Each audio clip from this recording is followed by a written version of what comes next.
우리는 본래 유대인이요 이방 죄인이 아니로되 사람이 의롭게 되는 것은 율법의 행위로 말미암음이 아니요 오직 예수 그리스도를 믿음으로 말미암는 줄 알므로 우리도 그리스도 예수를 믿나니 이는 우리가 율법의 행위로서가 아니고 그리스도를 믿음으로써 의롭다함을 얻으려 함이라. 율법의 행위로서는 의롭다함을 얻을 육체가 없느니라. 만일 우리가 그리스도 안에서 의롭게 되려 하다가 죄인으로 드러나면 그리스도께서 죄를 짓게 하는 자냐? 결코 그럴 수 없느니라. 만일 내가 헐었던 것을 다시 세우면 내가 나를 범법한 자로 만드는 것이라. 내가 율법으로 말미암아 율법에 대하여 죽었나니 이는 하나님에 대하여 살려 함이라. 내가 그리스도와 함께 십자가에 못 박혔나니 그런즉 이제는 내가 사는 것이 아니요 오직 내 안에 그리스도께서 사시는 것이라. 이제 내가 육체 가운데 사는 것은 나를 사랑하사 나를 위하여 자기 자신을 버리신 하나님의 아들을 믿는 믿음 안에서 사는 것이라. 함께 읽겠습니다. 내가 하나님의 은혜를 패하지 아니하노니 만일 의롭게 되는 것이 율법으로 말미암으면 그리스도께서 헛되이 죽으셨느니라. 아멘. 이것은 살아계신 하나님의 말씀입니다.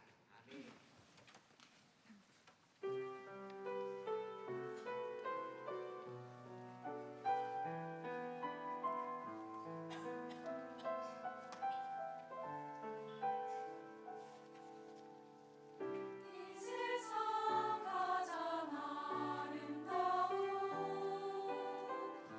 순종의 눈물 온 세상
아멘. 우리 아름다운 찬양으로 하나님께 영광 돌리 우리 새벽 이슬에게 다시 한번 우리 감사와 격려 박수 우리 함께 드리도록 하겠습니다. 감사합니다. 네, 우리 명절 잘 보내셨나요? 네, 저도 명절에 장모님 댁 가서 너무 맛있는 걸 많이 먹어서 살이 좀 쪘는데 다들 참 좋아 보이십니다. 우리 앞뒤 좌우에 계신 우리 성도님들에게 서로 이렇게 인사했으면 좋겠는데요. 참 잘 오셨습니다. 인사하겠습니다. 참 잘 오셨습니다. 네. 네, 오늘도 예배의 자리에 나오신 여러분은 하나님께서 참으로 기뻐하시는 줄로 믿습니다. 우리 앞서 말씀드린 대로 오늘은 사순절의 첫 번째 주일입니다. 우리를 위해서 십자가 가운데 죽으시고 고통당하신 그 예수 그리스도 그 사랑과 은혜를 깊이 묵상하는 절기 가운데 있는데, 우리 오늘 말씀을 통해서 그 주님의 사랑을 우리가 더욱 함께 나누게 되기를 주님의 이름으로 축복합니다. 네, 제가 이미지를 하나 준비했는데 우리 하나 보여주시면 좋겠습니다. 네, 몇 년 전 차승원 씨가 한 예능 프로그램에서 한 말이 있는데, 이게 사람들에게 좀 많이 공감대를 얻어서 막 쇼츠, 릴스 이런 걸로도 많이 돌아다니더라고요. 사회생활에서 꼭 필요한 것이라고 하는데 제가 한번 읽어드리도록 하겠습니다. 능력이 없으면 열정이 있어야 하고, 열정이 없으면 겸손해야 하며, 겸손하지도 못하면 눈치라도 있어야 하거든. 한 번 더 읽어드릴게요. 능력이 없으면 열정이 있어야 하고, 열정이 없으면 겸손해야 하며, 겸손하지도 못하면 눈치라도 있어야 된다. 어찌 보면 참 그 시대를 잘 관통하고 꿰뚫는 말인 것 같습니다. 저는 엄청 공감이 되는데 여러분도 혹시 좀 공감이 되시나요? 직장 생활이나 사회생활 하시는 분들은 아마 공감이 많이 될 것 같습니다. 2024년 취업 포털 사이트인 잡코리아에서 발표한 설문에 따르면 우리 MZ세대, 저를 포함한, 저도 MZ입니다. 저를 포함한 MZ세대 직장인의 72%가 남들의 시선이 두려워서 내가 진짜 하고 싶은 말이 있었는데 못 해본 적이 있다라고 응답했다고 합니다. 응답하신 분들의 72%가 대단하죠. 근데 그거보다 더 놀라운, 그렇게 비율 때문에 와 진짜 많은 사람들이 그렇게 하고 싶은 말 못하고 사는구나 놀랄 수도 있는데, 그거보다 더 놀라운 것은 이유에 있습니다. 나에게 어떤 현실적인 불이익이 올까봐 말 못하는 게 아니라 그 사람과 나의 관계를 해치거나 분위기가 어색해질까봐 말하지 못했다라는 사람들이 훨씬 높은 비율을 차지했다라고 하는 것이죠. 지금 내가 유지하고 있는 이 관계를 잃어버릴까봐, 혹은 이 공동체의 사람들의 모임의 분위기를 내가 해칠까봐, 혹은 내가 다른 사람들한테 피해를 끼치는 사람으로 보일까봐 눈치라고 하는 감옥에 갇힌 시대를 우리 젊은이들이 많이 살아가고 있다라는 것이죠. 그런데 놀랍게도 오늘 말씀에서 바울은 이 문제를 정면으로 다루고 있습니다.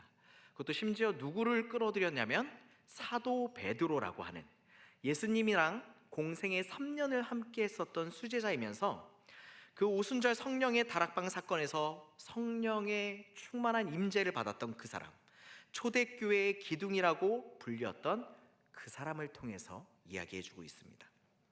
사도 바울이 오늘 한 사건을 기록하면서 그 가운데서 우리가 깨달아야 되는 복음의 핵심 메시지를 전하는데요.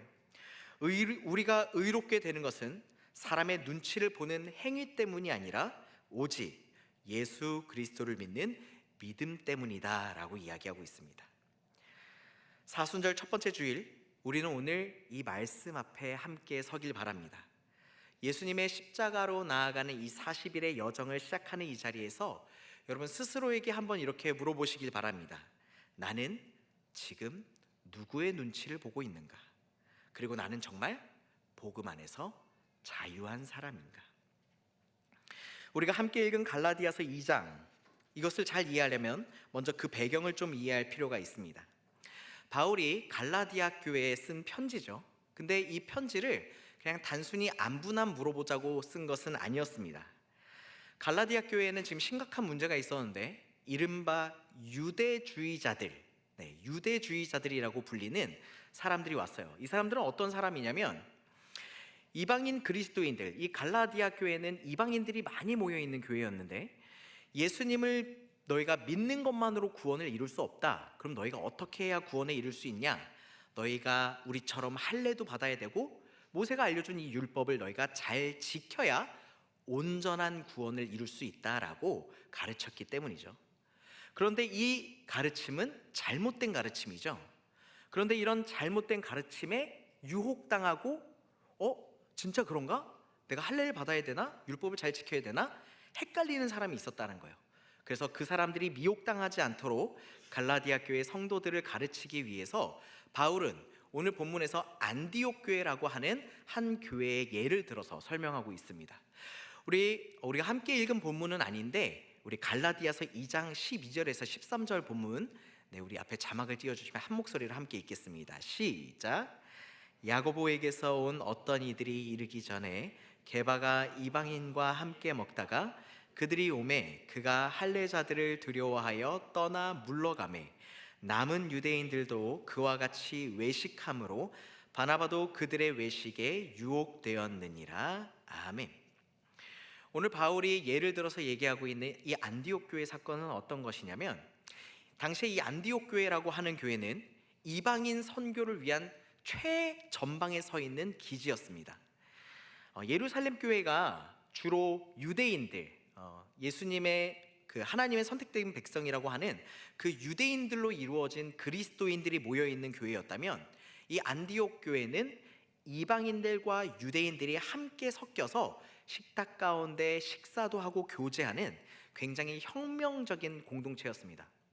아니, 이제 글로벌한 시대인데 서로 민족이 다른 사람끼리 앉아서 식사하는 게 뭐가 그렇게 혁명적이냐라고 얘기할 수도 있는데, 유대인에게는 이방인과 함께 식사를 하는 것이 율법적으로 금지되어 있었기 때문입니다. 레위기에는 음식 규례와 정결 규례가 있는데 이것들을 통해서 유대인들은 이방인들과 함께 식사하는 게 금지되어 있었어요. 그렇기 때문에 복음 안에서 그 이방인과 유대인의 관계, 그 장벽을 허물고 식사를 한다는 것은 굉장히 놀라운 일이었습니다. 그런데 이 베드로가 안디옥 교회에 처음 왔을 때에는 이방인들과 함께 식사하는 것을 꺼리껴 하지 않았어요. 같이 가서 동일하게 먹고 함께 그리스도의 복음에 대한 교제를 나누었다는 거죠. 그런데 어느 순간 행동이 바뀝니까? 그 야고보라고 하는 예루살렘 교회를 함께 치리하는 그 수장으로부터 온 사람들, 특별히 예루살렘 교회에 아주 보수적인 생각을 가지고 있는 유대교 그리스도인 형제들이 오자 이세이 베드로가 그들의 눈치를 보기 시작했다는 겁니다. 그리고 슬그머니 그 이방인들과의 식탁의 자리를 이탈해서 다른 곳으로 피했다라고 하는 것이죠. 근데 놀랍게도 베드로만 그 자리를 피한 게 아니라 누가 또 그 자리를 피했냐면 이 이방인 선교의 최초의 선구자였던 바나바라고 하는 사도도 그 자리를 피했다라는 겁니다. 이에 대해서 바울은 단호하게 얘기하고 있습니다. 우리 갈라디아서 2장 11절 말씀을 함께 읽어보겠습니다. 시작. 게바가 안디옥에 이르렀을 때에 책망받을 일이 있기로 내가 그를 대면하여 책망하였노라. 아멘. 바울은 베드로를 공개적으로 면전에서 책망했다라고 오늘 말씀에 써 있습니다. 이 책망했다라는 말로 쓰인 카타프로소폰이라고 하는 헬라어는 얼굴을 직접 맞대어서 그 사이에 거리끼는 없이 직접적으로 말했다는 것을 얘기하죠. 이것은 바울의 성격이 불같아서 그런 게 아니라 복음이라고 하는 너무나도 중요한 문제가 걸려 있었기 때문에 그는 너무나도 그 중요한 사항을 직접, 그 사람이 너무나도 민망해하고 힘들어하는 그 상황 가운데도 이야기할 수밖에 없었다라고 하는 것이죠. 오늘 본문은 베드로의 행동을 뭐라고 표현합니까? 외식한 행동이었다라고 표현하고 있습니다. 우리가 읽은 개역개정 성경 외에 새 번역 성경에서는 이 외식이라고 하는 단어를 우리에게 조금 더 친근한 단어로 소개를 하고 있는데 그 단어는 바로 위선입니다. 이 위선이라는 단어, 헬라어 원어는 휘포크라시스라고 하는 단어를 쓰는데 이 원뜻은 연극에서 배우가 가면을 쓰고 연기하는 것을 뜻하는 겁니다. 베드로는 지금 가면을 쓰고 있다라는 것이죠. 이방인들 앞에서는 그들과 자유롭게 교제하는 척하다 유대인들이 오자 완전 다른 사람이 되는 다른 가면으로 스스로를 감추었다라고 하는 것이죠. 우리가 여기서 놓치면 안 되는 중요한 부분이 있습니다. 베드로의 문제가 단순히 이 이중적인 행동에 있는 게 아니라는 것입니다. 그의 행동이 가진 메시지, 그 행동을 통해서 그 이방인들이 느끼고 받았을 메시지가 문제였습니다. 이방인 그리스도의 눈에는 베드로의 행동이 자신들에게 마치 이렇게 얘기하는 것처럼 들렸을 거예요. 당신들은 부끄러운 사람입니다. 아직 당신들은 진정한 그리스도인으로 인정받지 못할 사람들입니다. 당신은 우리처럼 할례를 받아야 되고 당신은 진짜 하나님의 백성이 아닙니다 라고 말하는 것처럼 느껴졌다라는 거죠. 베드로의 이 한 번의 행동이 그들 가운데 심겨진 그리스도의 복음을 부정한 것이죠. 그러면 이러한 베드로의 행동을 바울은 어떻게 평가했을까요? 우리 갈라디아서 2장 14절 말씀을 한 목소리로 함께 읽어보겠습니다. 14절입니다. 시작. 그러므로 나는 그들이 복음의 진리를 따라 바르게 행하지 아니함을 보고 모든 자 앞에서 게바에게 이르되 내가 유대인으로서 이방인을 따르고 유대인답게 살지 아니하면서 어찌하여 억지로 이방인을 유대인답게 살게 하려느냐 하였노라. 아멘.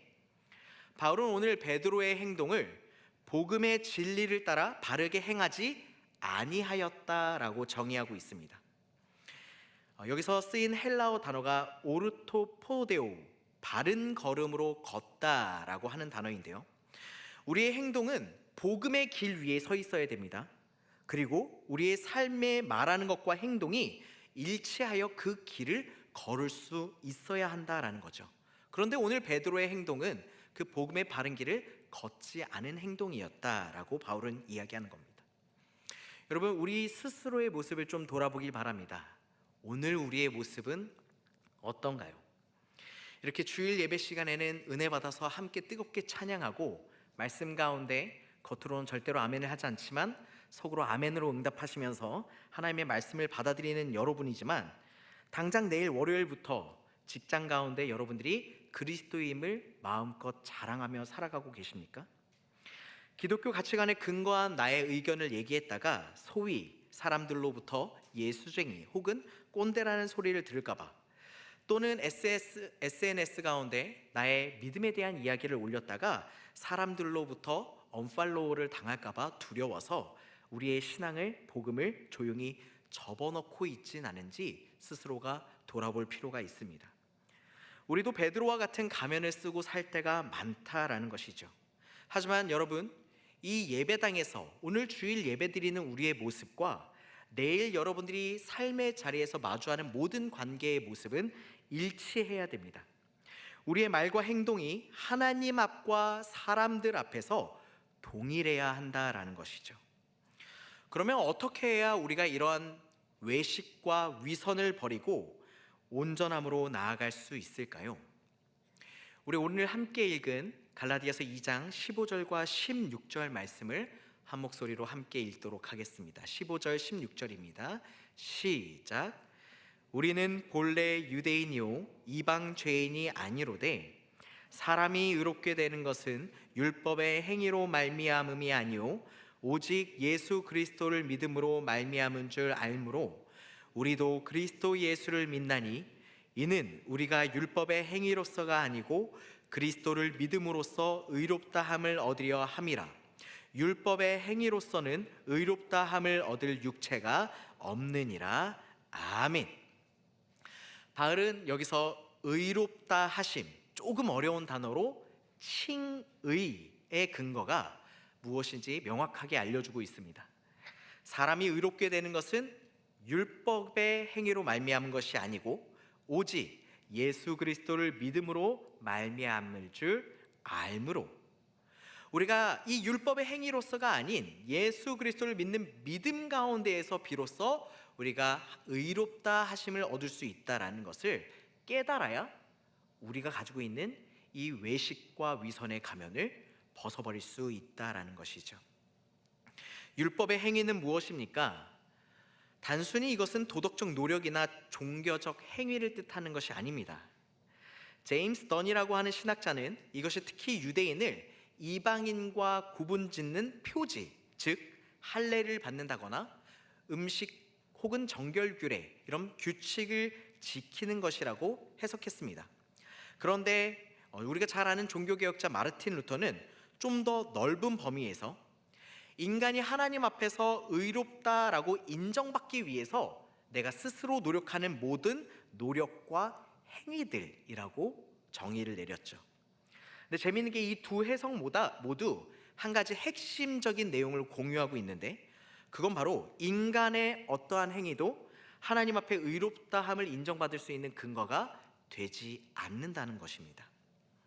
특별히 종교개혁자였던 마르틴 루터는 이 구절을 읽다가 그래, 우리가 이 종교의 율법 가운데 매이지 않고 우리가 하나님 앞에 온전히 서야겠다라는 종교개혁의 불꽃을 발견했습니다.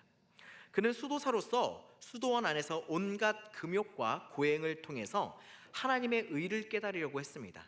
하지만 그는 여전히 죽음에 대한 두려움과 불안 가운데 사로잡혀 있어야 했죠. 하지만 오늘 이 갈라디아서 말씀과 로마서를 통해서 그는 이 의가 인간의 노력으로 얻는 것이 아니라 온전히 하나님의 은혜에 의해서, 섭리에 의해서 주어지는 것이라는 사실을 깨달았죠. 그렇기 때문에 그는 오직 믿음으로, 오직 은혜로라는 표어를 가지고 종교개혁을 단행할 수 있었습니다. 그렇다면 오늘날 세상에서 우리가 짊어지고 있는 율법들은 무엇이 있을까요? 능력이라는 이름의 율법이 있습니다. 또는 열정이라는 이름의 율법이 있죠. 관계라는 이름의 율법도 있습니다. 이 능력과 열정과 관계라는 이 압박 속에서 수많은 우리 청년들이, 그리고 성도님들이 나는 충분하지 못하다라고 생각을 하고 있죠. 그런데 오늘 바울은 담대하게 선언하고 있습니다. 여러분이 의롭다 인정받는 것은 여러분들의 능력이 뛰어나서, 열정이 출중해서, 혹은 관계를 잘 맺었기 때문이 아니라 오직 예수 그리스도를 믿는 믿음에 의거하여 여러분들이 의롭다 하심을 받는다 말하고 있습니다. 하나님 앞에서 우리의 가치는 세상과 사람들이 결정하는 것이 아니라 오직 십자가가 결정하는 것을 믿는 저와 여러분이 되길 주님의 이름으로 축복합니다. 사회는 끊임없이 우리에게 여러 가지 비교의 잣대를 들이대면서 성과로 우리의 가치를 증명해야 된다라고 이야기하고 있습니다. 그러기 위해서 더 열정적으로 열심히 살아야 되고 좋은 사람들에게 좋은 관계를 맺어야 된다라고 얘기하고 있죠. 하지만 그 결과 수많은 우리 청년들이, 그리고 우리 성도들이 자신의 삶을 살지 못하고 다른 세상의 기준과 다른 사람들의 기대를 충족하기 위한 삶을 살고 있다라는 겁니다. 마치 베드로가 예루살렘에서 온 그 야고보의 사람들의 기대에 맞추어 행동을 바꾼 것처럼 말이죠. 복음은 이러한 세상의 구조에 오늘 말씀으로 정면으로 도전하고 있습니다. 여러분들은 이미 충분한 사람입니다. 우리 앞뒤 좌우에 계신 분들에게 이렇게 고백했으면 좋겠는데요. 당신은 당신 존재로 충분합니다. 이렇게 인사하겠습니다. 여러분은 여러분 존재로 충분하십니다. 여러분들의 의로움은 우리 스스로의 어떤 노력과 능력으로 만들어내는 것이 아니라 이미 예수 그리스도께서 십자가 가운데 이루신 줄 믿습니다. 이것이 바로 칭의의 복음입니다. 우리 함께 갈라디아서 2장 17절에서 19절 말씀을 읽기 원하는데요. 함께 읽겠습니다. 시작. 만일 우리가 그리스도 안에서 의롭게 되려 하다가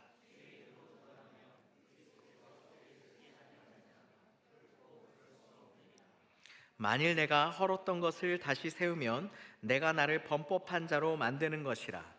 내가 율법으로 말미암아 율법에 대하여 죽었나니 이는 하나님에 대하여 살려 함이라. 아멘. 아까 16절에 얘기했던 이 바울의 대답을 들었던 유대주의자들은 아마도 이렇게 주장했을 수 있습니다. 예수님을 믿는 것만으로 의롭다라고 하면 율법 없이 사는 게 옳은 것이냐? 그러면 율법을 거슬러서 마음껏 죄 지으면서 살아도 우리는 구원받을 수 있는 것이냐?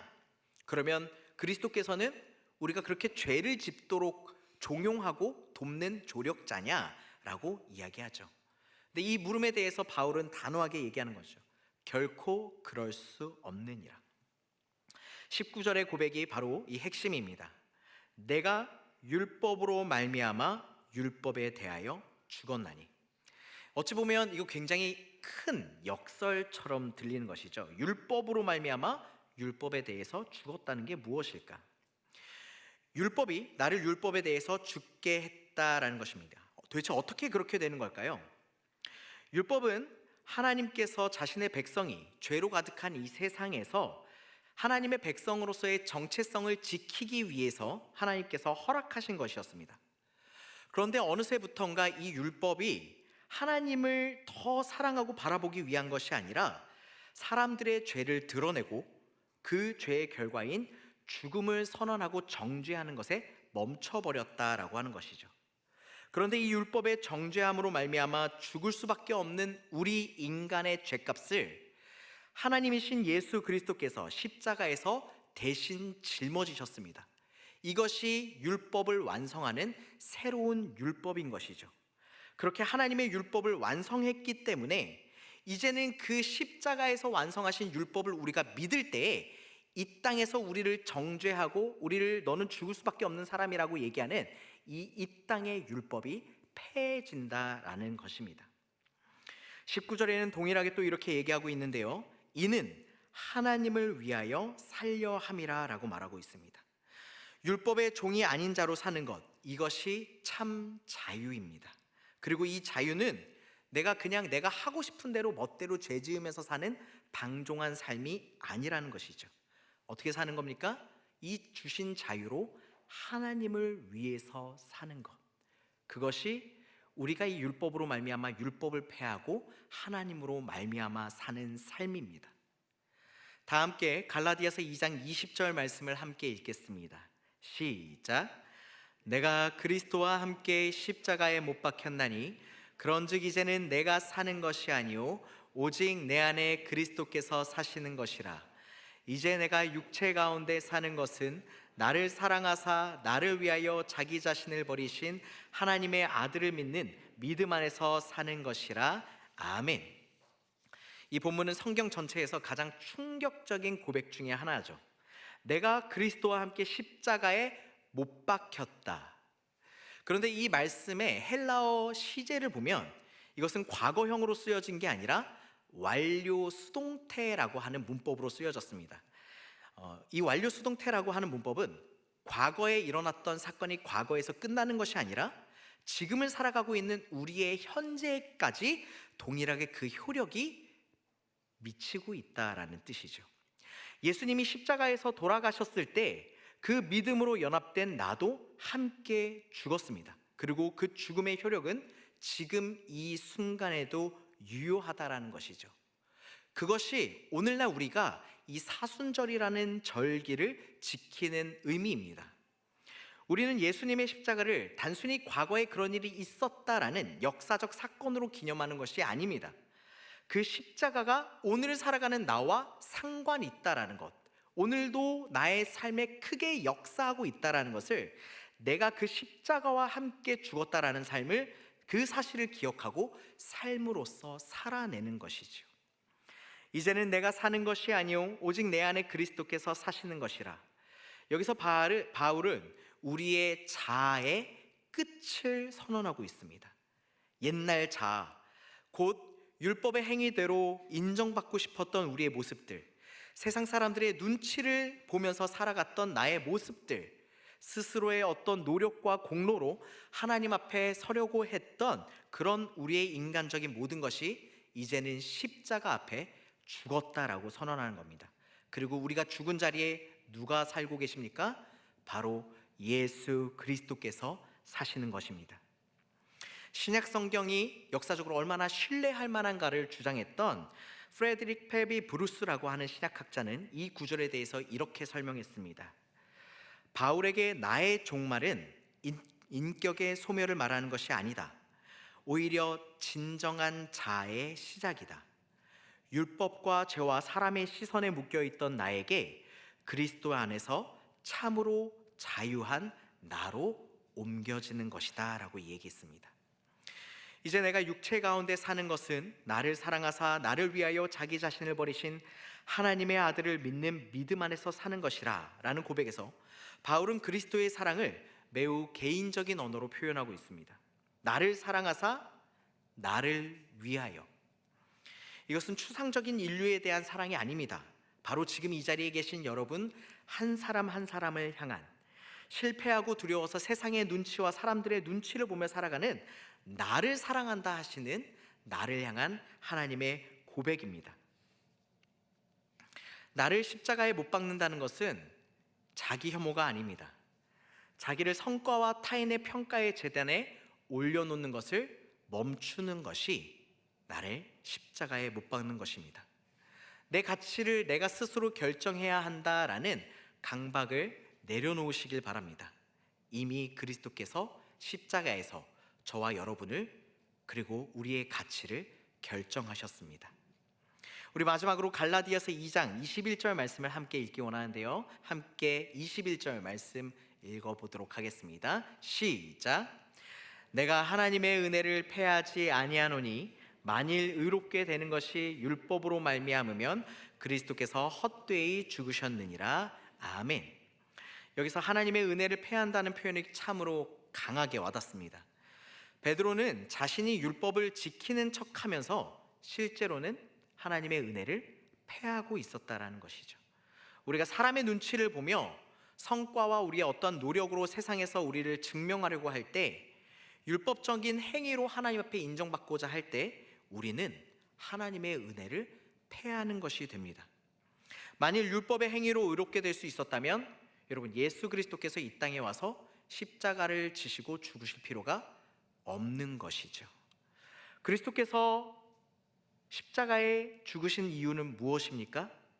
율법의 행위로는 절대 우리가 구원과 하나님의 이에 이룰 수 없기 때문입니다.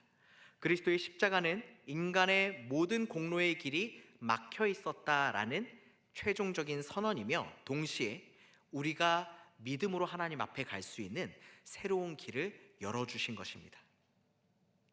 그렇다면 오늘 사순절 첫 주일 앞에 서 있는 우리에게 이 본문들은 어떤 도전을 주나요? 첫 번째, 여러분 세상의 눈치를 보지 마십시오. 오직 하나님의 말씀에 집중하길 바랍니다. 베드로는 예루살렘 교회에서 야고보에게서 온 사람들을 두려워했습니다. 여러분들은 지금 무엇을 두려워하고 있습니까? 친구들의 시선입니까? 여러분 부모님이 가지시는 기대입니까? 갈라디아서 1장 10절에 바울은 이렇게 얘기하고 있습니다. 내가 지금 사람들에게 좋게 하려느냐 하나님께 좋게 하려느냐, 사람들에게 기쁨을 구하랴 내가 지금까지 사람의 기쁨을 구하였다면 그리스도의 종이 아니니라. 이것은 우리가 세상을 무시하고 무례하게 살라는 것이 아닙니다. 그리스도 안에서 정체성이 확고한 사람은 세상과 사람의 시선에 흔들리지 않습니다. 왜냐하면 우리에게 있어서 가장 중요한 것이 무엇인지 우리는 알기 때문입니다. 이미 예수 그리스도의 십자가 가운데 하나님으로부터 의롭다함을 받았다라는 것을 우리가 알기 때문입니다. 그렇기 때문에 우리는 하나님의 말씀에 집중해야 됩니다. 두 번째로, 여러분 스스로를 의롭게 만들려는 모든 노력을 내려놓으시기 바랍니다. 능력을 쌓고 열정을 내고 더 좋은 관계를 많이 맺어서 이 땅 가운데 살아가려고 하는 노력 자체가 잘못된 것은 아닙니다. 하지만 그것들을 통해 사람들과 하나님의 인정을 받으려 한다면, 그것이 없으면 나 자신의 가치가 무가치한 것처럼 느껴진다면 여러분 그것은 율법주의에 빠져 있는 것입니다. 여러분은 그리스도 안에서 이미 하나님의 백성이며 자녀인 줄로 믿습니다. 아멘. 그 가치는 여러분의 성취와 노력이 아닌 오직 예수 그리스도의 십자가에 의해서 이미 결정되었습니다. 사순절은 금식과 절제의 계절이지만 그 진정한 의미를 우리가 십자가 앞에 섬으로 다시 깨닫길 원합니다. 세 번째입니다. 여러분 믿음 안에서 사십시오. 이제 내가 육체 가운데 사는 것은 믿음 안에서 사는 것이라. 여러분 이 믿음은 오늘 내가 한번 일회적으로 결단하는 것이 아닙니다. 아침에 눈을 뜰 때 오늘도 그리스도께서 내 안에 사신다는 그 사실을 붙들고 사는 삶, 여러분들이 두렵고 불안할 때에 나를 사랑하사 나를 위해 자신을 버리신 분을 계속 기억하는 것, 그리하여 매일매일 믿음 가운데 주님을 찾고 나아가는 것이 바로 믿음입니다. 한 번의 경험이 아닌 날마다 믿음 가운데 나아가는 저와 여러분이 되기를 주님의 이름으로 축복합니다. 우리 마지막으로 이미지 한번 보여주시면 감사하겠습니다. 여러분에게 제가 우리 청년 한 명의 그림을 소개하려고 합니다. 지금 보고 계신 이 그림은 우리 청년부에 속해 있는 박은찬 형제가 그린 작품입니다. 한 사람이 십자가에 박혀 있습니다. 말 그대로 박혀 있죠. 완전히 꿰뚫려 있습니다. 그 아래로는 피가 뚝뚝 떨어지고 있습니다. 십자가에 나를 못 박고 나를 죽인다라는 것은 바로 저 그림과 같은 것입니다. 너무나도 처참하고 너무나도 고통스럽습니다. 너무 죽을 것 같아서, 그래서 어쩌면 이 십자가에 박혀있는 이 청년도 십자가를 밀어내고 싶어서 저 두 손으로 나무를 밀어내고 있진 않은가 라는 생각이 들 수도 있습니다. 그런데 반대로 여러분, 저 손이 십자가를 꼭 붙들고 있는 것처럼 보이진 않으십니까? 너무 고통스럽고 아프지만 십자가를 놓치지 않기 위해서 꽉 붙들리는 것. 왜냐하면 내가 그래야 살 수 있다라는 것을 알기 때문입니다. 우리가 십자가의 죽음에서 우리를 건지신 예수 그리스도의 부활로 나아갈 수 있다라는 것을 알기 때문에 어쩌면 저 청년은 너무나도 고통스럽지만 저 십자가를 붙든 손을 놓치지 않고 꽉 안고 있는 걸 수도 있습니다. 말씀을 맺으려고 합니다. 여러분, 우리는 사순절 첫 번째 주일, 지금 하나님의 말씀 앞에, 그리고 예수 그리스도의 십자가 앞에 서 있습니다. 베드로는 복음을 알면서도 사람의 눈치 앞에 무릎을 꿇었습니다. 우리도 그렇습니다. 우리는 복음을 압니다. 예수 그리스도를 믿는 믿음만으로 우리는 의롭게 된다는 것을 알고 있습니다. 하지만 이 세상 가운데에서, 현실 가운데에서 우리는 종종 그 복음의 진리를 접어놓고 다시 율법대로 살아가고 있지는 않은지 돌아보길 원합니다. 사람의 인정을 구하고 스스로의 노력을 쌓으려고 하고 두려움 앞에 복음과 타협하고 있지는 않습니까? 그런 우리에게 바울은 오늘 선언합니다. 우리는 이미 그리스도와 함께 십자가에 못 박혔습니다. 우리의 옛 자아는 그 율법과 두려움과 사람의 눈치에 묶여 있었던 우리의 옛사람은 십자가 앞에서 죽었습니다. 이제는 그 안에 예수 그리스도께서 함께 사십니다. 이 사순절 우리는 그 진리 앞에 다시 서야 됩니다. 여러분, 매일 아침 여러분 거울 앞에 스스로에게 이렇게 선포하시기 바랍니다. 이제는 내가 사는 것이 아니오 오직 내 안에 그리스도께서 사시는 것이라. 여러분, 사순절은 십자가로 가는 길입니다.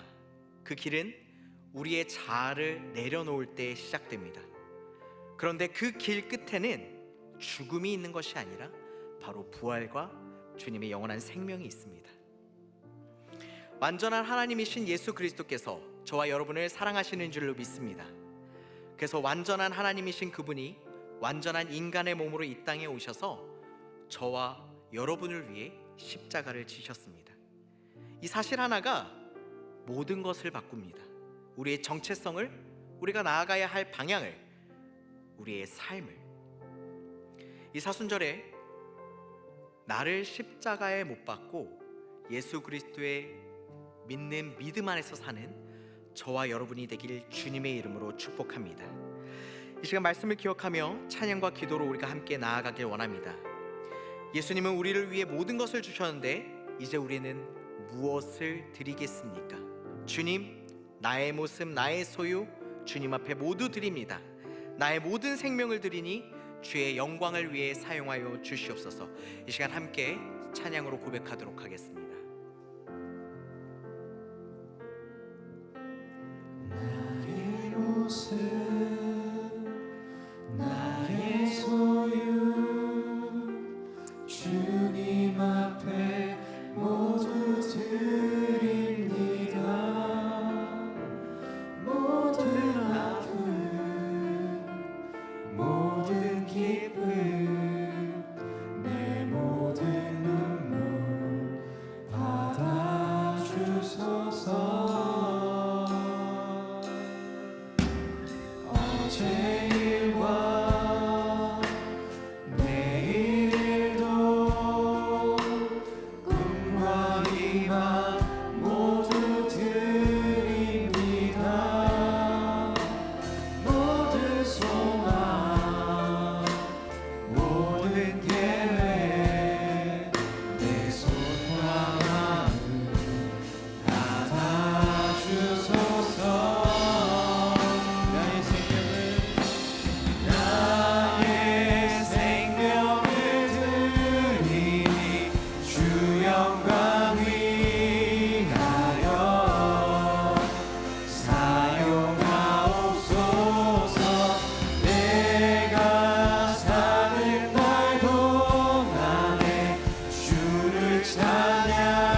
이 모든 것들 다 주께서 우리에게 주시었네. 못 받게 드릴 것이 없으니 내 삶을 받아 주소서. 나의 생명을 드리니 주 영광 위하여 사용하옵소서. 내가 사는 날 동안에 주를 찬양하며 기쁨의 제물 되리. 이 시간 우리의 목소리만 한 번 더 찬양합시다. 주소서. 나의 생명을 드리니 주 영광 위하여 사용하옵소서. 내가 사는 날 동안에 주를 찬양하며 기쁨의 제물 되리. 나를 받아 주소서. 이 시간 우리가 말씀을 기억하며 함께 기도하길 원합니다. 주님, 우리가 사람의 시선이라는 감옥에서 벗어나 십자가의 은혜로 온전한 자유를 누리게 하여 주시옵소서. 하나님, 세상이 요구하는 능력과 열정, 사람들과의 관계를 내려놓고 이제는 십자가 가운데 나와 세상의 평가와 복음 가운데 타협했던 연약함들을 주님 앞에 내려놓고 온전히 십자가 안에서 누리는 참된 자유와 평안을 가지게 해달라고 이 시간 주님의 이름 크게 하며 외치고 함께 기도하며 나아가겠습니다.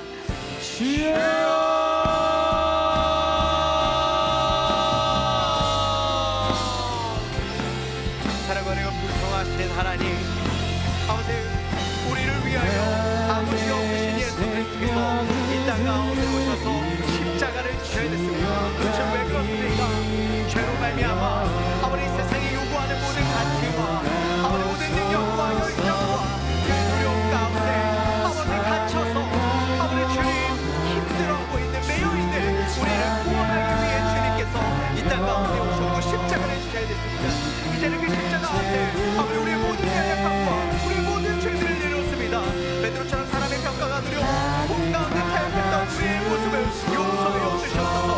나의 능력이나 열정이 아니라 나를 위해 죽으신 예수 그리스도를 믿는 믿음으로 내가 의롭다 하심을 없다는 깨닫게 하여 주시고 아버지 세상의 모든 비교와 아버지 모든 성과 가운데에서 아버지 그 모든 것들을 내려놓고 주님이 주시는 평강과 아버지 참된 자유를 누리는 거룩한 주의 백성이 되시는 주님 우리와 함께 하여 주시고 우리를 십자가 가운데 주님 붙들어 주시고 묶어 주시옵소서.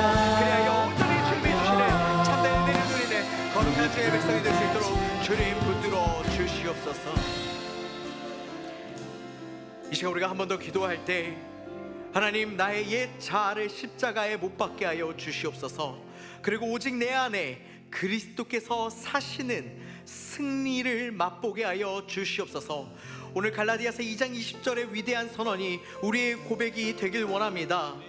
내 가치를 스스로 만들어야 된다는 그 자아를 버리고 예수님과 함께 십자가에 완전히 못 박히게 하여 주시옵소서.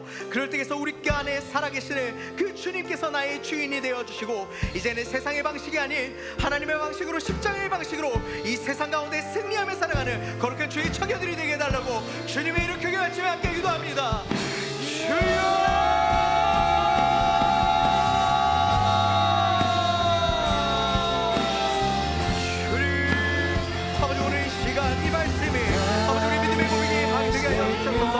내가 그리스도와 함께 십자가에 못 박혔나니 그런즉 이제 내가 사는 것이 아니요 오직 내 안에 그리스도께서 사시는 것이라.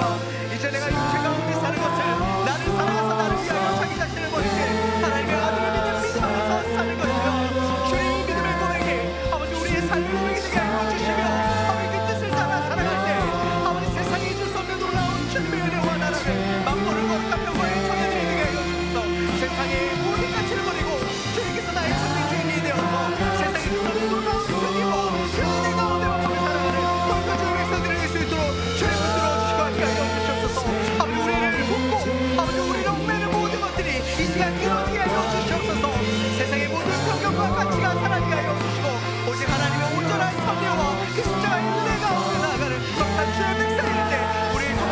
하나님의 놀라운 은혜와 하나님의 사랑이 아버지 우리 삶을 변화시킬 뿐 아니라 내 공동체를 변화시켜 주실 줄로 믿습니다. 주님 우리를 붙들어 주시옵소서. 사랑과 은혜가 충만하신 하나님 아버지, 세상은 끊임없이 우리에게 자신의 능력을 증명하라라고 얘기하지만 우리는 관계를 잃을까 두려워 그 눈치의 감옥에 갇혀 살아있지만 주님 이제는 예수 그리스도께서 십자가 가운데 그 모든 결박을 끊으신 줄로 믿습니다. 주님 사순절의 첫걸음을 내딛는 첫 주일, 율법의 행위가 아니라 오직 예수 그리스도를 믿는 믿음으로 의롭게 된다는 칭의의 복음을 회복하게 하여 주시옵소서. 우리의 옛 자아를 십자가 가운데 못 박고 오직 주님과 연합하여 이 세상 가운데 하나님의 나라를 이루며 살아가는 거룩한 주의 백성들 되게 하여 주시옵소서. 우리를 참된 자유와 생명으로 인도하시는 우리 주 예수 그리스도의 이름으로 기도드립니다. 아멘.